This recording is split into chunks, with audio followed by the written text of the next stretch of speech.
네, 일본의 역사 왜곡은 어제 오늘 일이 아닙니다. 특히 일본 시마네현 중심으로 왜곡된 독도 교육이 굉장히 심각한 수준인 것으로 파악되고 있습니다. 네, 오늘 자세한 내용을 한국 홍보 전문가로 잘 알려진 성신여대 서경덕 교수 모시고 이야기 나눠보겠습니다. 어서 오세요. 어서 오십시오. 안녕하세요. 네. 서 교수께서는 얼마 전에 일본 다케시마의 날 이 행사에 직접 다녀오셨다고 했는데 직접 가보시니까 어떻던가요? 제가 이번에 이제 세 번째 방문을 하게 됐는데요. 맨 처음에, 그러니까 초반에 행사가 했을 때는 네. 말 그대로 한 작은 도시에 그들만의 행사로 시작이 됐었던 부분들이 네. 이제는 뭐 정무관, 차관급이 이제 4년 연속 중앙정부에서 파견이 될 만큼 굉장히 큰 행사로 점차 확대해 나간다는 모습을 볼 수 있었습니다. 네, 저희가 앞서 얘기를 했지만 일본의 독도 왜곡 홍보가 사실 어제 오늘 일도 아니고 참 많은 문제점들이 지금 지적이 되고 있는데 예. 교수님께서 생각하실 때 어떤 부분이 지금 가장 좀 심각하다라고 생각하시는지? 지금 상황에서 이번에 이제 시마네 다케시마의 날 행사를 보면서요.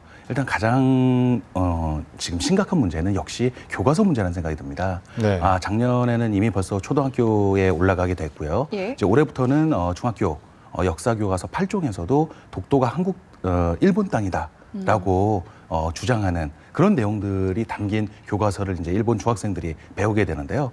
이번에 그 행사장에 갔을 때도 국민 교과서, 뭐 지리, 역사 교과서 말 그대로 앞으로 이제 중학생들이 배워야 할 그런 교과서들을 전시해 놨었는데 그곳에 그냥 일본 땅이라고만 표기해 놓은 것뿐만이 아니라 예. 한국인들이 불법 점거를 했다라는 그런 내용까지 들어가 있는 것을 보고 좀 충격을 받을 수 있었습니다. 네, 사실 정말 좀 충격적인데 이렇게 좀 심각한 교육, 그 중심으로 또 지목되는 곳이 시마네 현청에 있는 다케시마 자료실이라고 하는데 가보셨죠? 예, 맞습니다. 네. 직접 제가 방문을 해봤었는데요.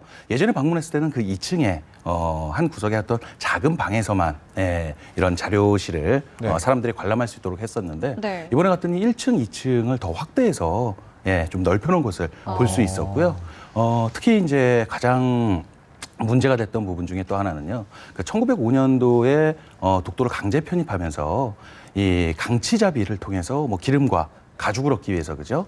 그들이 직접 멸종을 시켜놓고서 이 캐릭터화를 한 거라는 겁니다. 네. 강치를 캐릭터화 해가지고요. 직접 그곳에 있는 홍보판에 뭐 남녀노소 누구나 쉽게 그야말로 이해하기 좋도록요. 이 강치 캐릭터를 가지고 전시를 하고 있었다는 거죠. 그럼에도 불구하고 이런 뭐 매치가 있던 섬이다. 뭐 매치가 강치란 뜻이죠. 네. 그래서 그 동화책을 만들어서요. 전직 은퇴한 그 초등학교 교사들이 시마네현 주변의 어떤 어린 학생들을 대상으로 순회 강연을 하는 모습들을 이 그 책을 유튜브를 가지고요? 맞습니다. 그 유튜브를 통해서 올라온 영상을 확인할 수 있었고요. 지금도 지속적인 어떤 그런 강연회를 펼치고 있다고 얘기를 들었습니다. 네.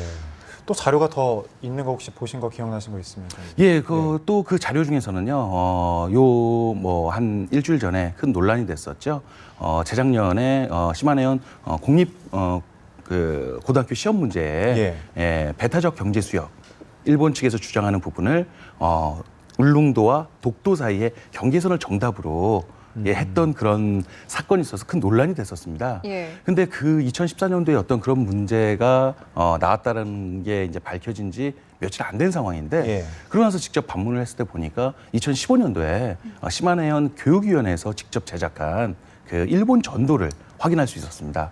거기도 똑같이 울릉도와 독도 사이에 배타적 경제 수역을 이렇게 선으로 구분을 해서 전 학교에 배포를 했다라는 거죠. 시마네현이요. 그러니까 이런 지도를 가지고 교육을 받았던 학생들이 어떻게 생각을 하겠습니까? 그러게요. 그래서 지금 어떤 그런 부분들이 제일 문제가 아닐까라는 생각이 듭니다. 저희 입장에서는 좀 이기적이다 이렇게 생각할 수도 있는데 생각할 수밖에 없는데 다케시마 날 행사는 11년 전에 일본의 작은 도시에서 시작이 됐습니다. 지금은 11년이 지나고 나서 50개 이제 많은 도시로 확대가 됐는데 이 행사 규모가 이제 점차 커지고 있는 이런 상황에서 어떤 점이 좀 우려되고 있다고 생각하십니까? 정말 작은 도시에서 시작됐던 부분이었고요. 제가 초반에 방문을 했을 때는 그야말로 그 지역 내에 있던 언론사들만 와서 쉬운 말로 그들만의 리그였죠. 근데 이제는 제가 이번에 봤을 때는 한 50여 개의 일본 매체가 와서 직접적으로 방송, NHK라든지 아사히 TV라든지 아니면 요미우리 신문이라든지요. 그런 부분을 취재를 해가지고 그 다음 날 전국적으로 방송을 다 한다라는 겁니다. 그래서 이제는 시마네현에서 일어나는 어떤 그 행동들, 행위들이 이제 일본 전국의 시청자들에게 전달되는 그런 행사로 자리를 잡았다라는 겁니다. 그래서 우리 역시 이제 한 작은 지방 정부에서 자체적으로 벌이는 행사에 우리나라 어떤 중앙 정부가 일희일비할 문제가 아니다. 저도 맨 처음에 그렇게 생각을 했었습니다. 네. 하지만 이번에 보고 나서 정말 11년째 지난 후에 그쪽 지역에 있던 그 행사장 주변에 있던 많은 우인단체들에서 얘기를 하는 부분들이 우리가 11년 동안 꾸준히 하다 보니까 이제는 전국적인 행사로 발전할 수 있었다라고 얘기를 하고 있고요. 예. 가장 큰 성과를 얘기했을 때 저도 굉장히 놀랐었는데 이런 활동을 계속 하다 보니까 드디어 중학교, 내년에는 고등학교까지 교과서에 독도가 일본 땅임을 명기할 수 있게 됐다라고 해서 이 행사장 분위기가 굉장히 고조됐던 게 기억이 납니다. 참 안타까운 이야기이고 지금까지 뭐 저희가 일본의 움직임들에 대해서 좀 이야기를 나눠봤는데 자 이런 가운데 오는 3월 1일이죠. 3.1절을 맞아서 교수님께서 국내에 남아있는 일제시대 강제징용 지역에 안내판을 세우는 어떤 프로젝트를 시작하신다고 하는데 이게 어떤 겁니까? 예, 맞습니다. 작년에 뭐 잘 아시는 것처럼 일본에서 강제징용 사실을 빼고 나서 그죠? 뭐 하시마, 뭐 다카시마, 뭐 구남도라고 하죠. 그쵸. 그런 뭐 나가사키 지역의 어떤 일본 산업혁명 문화유산을 그 유네스코 세계유산에 등재를 시키지 않았습니까? 네. 그때 제가 이제 작년 초부터 이런 강제징용이 있었던 지역을 유네스코의 세계유산으로 등재돼서는 안 된다 그래가지고요. 각 나라 세계문화유산 유네스코 위원들에게 동영상을 직접 제작해서 지속적으로 이 지역의 어떤 역사적 사실을 많이 알려오는 활동들을 해왔었습니다. 예. 그러면서 그러던 중에 이제 문득 국내에서도 굉장히 많은 강제징용이 일어났다라고 예전에 우리가 배우지 않았습니까? 그렇죠. 그래서 저희가 이제 조사를 작년부터 시작을 했었는데 전국에 약 8,000여 곳에서 그렇게 많은가요? 강제징용이 일어났었고요. 그래서 그런 어떤 보존이 돼 있는 지역이 어디가 있을까 조사를 많이 해봤었는데 저희가 직접 인천의 어떤 삼릉 지역이라고 합니다. 예. 삼릉이라고 하면은 그 잘 아시는 전범 기업이죠. 미쓰비시.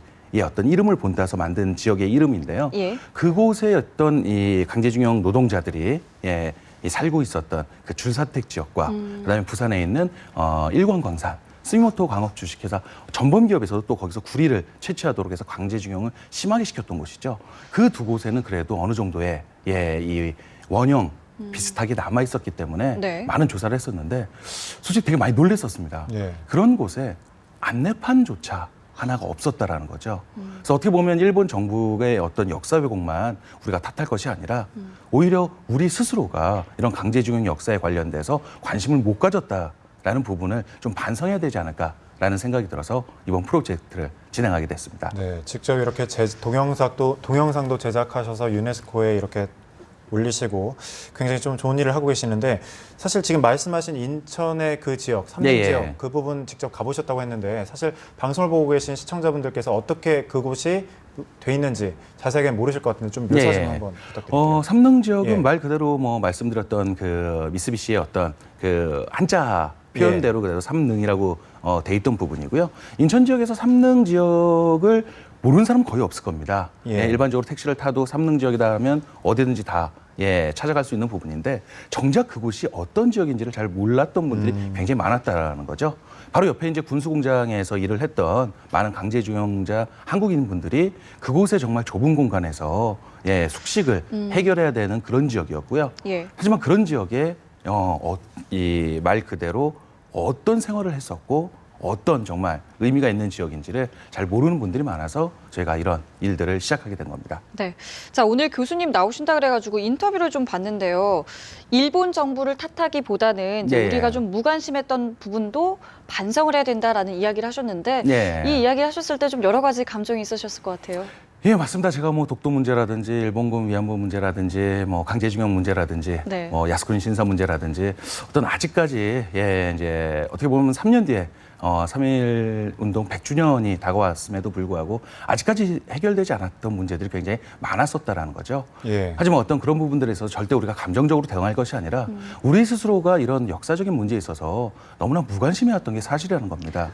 그들을 먼저 탓하기 전에 우리 스스로가 독도 문제가 뭐가 중요하고 일본군 위안부 문제가 무엇이 중요한지를 우리 스스로가 먼저 교육을 통해서 논리적으로 아는 것만이 어떤 일본의 어떤 역사 왜곡에 대응할 수 있는 가장 중요한 전략이 아닐까라는 생각을 하게 됐습니다. 네, 말씀하신 것처럼 우리의 관심이 먼저 선행돼야 될 것 같은데 일본의 이 강제징용에 대해서 국내뿐 아니라 전 세계적으로 많이 이제 알리기 위해서 노력을 하고 계신다고 하는데 이 부분은 어떻게 진행되고 있습니까? 그래서 작년 같은 경우에는 뭐 하시마 탄광 특히 이제 세계인들에게도 이제 점차 많이 알려지게 됐죠. 그런 부분들을 저희가 이제 영상 작업을 해가지고요. 페이스북이라든지 구글이라든지 광고 캠페인을 펼쳤습니다. 그래서 전 세계인들에게 직접적으로 어떤 이런 하시마 탄광이 일본 내에서는 지금 현재 관광지로만 지금 홍보를 하고 있는 중이라는 거죠. 네. 하지만 그 이면에 일제 강제징용이 있었던 곳이라는 부분을 세계인들에게 지금 널리 알리고 있다는 겁니다.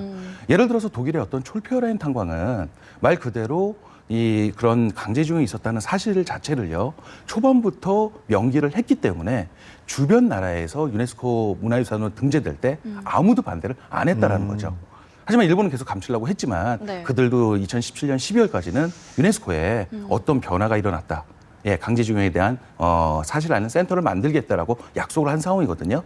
그런 상황이 어떻게 잘 진행되는지 우리도 계속 지켜봐야 되지 않을까라는 생각이 세계인들의 반응은 납니다. 어떤가요, 그럼? 전혀 몰랐다라고 해서 굉장히 많은 연락을 받게 됐었고요.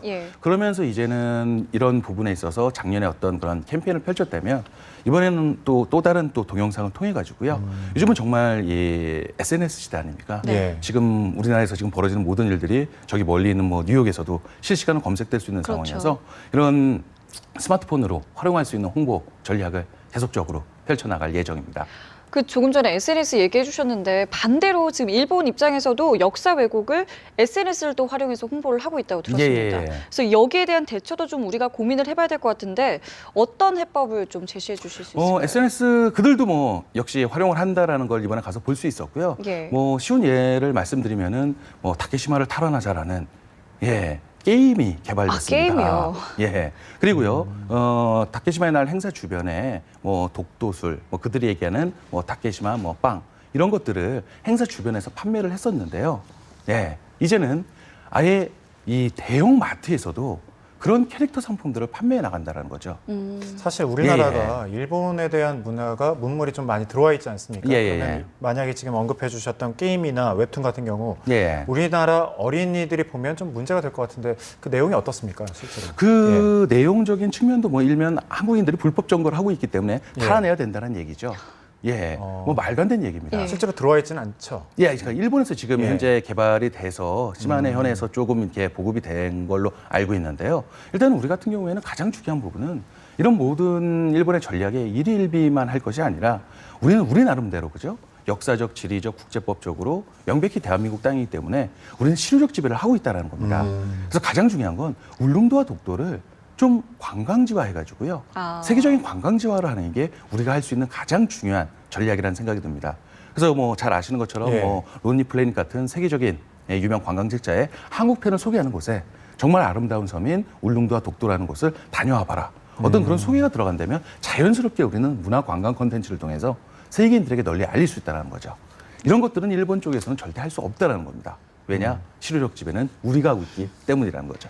네, 알겠습니다. 지금까지 한국 홍보 전문가이신 성신여대 서경덕 교수와 이야기 나눠봤습니다. 오늘 말씀 고맙습니다. 고맙습니다. 고맙습니다.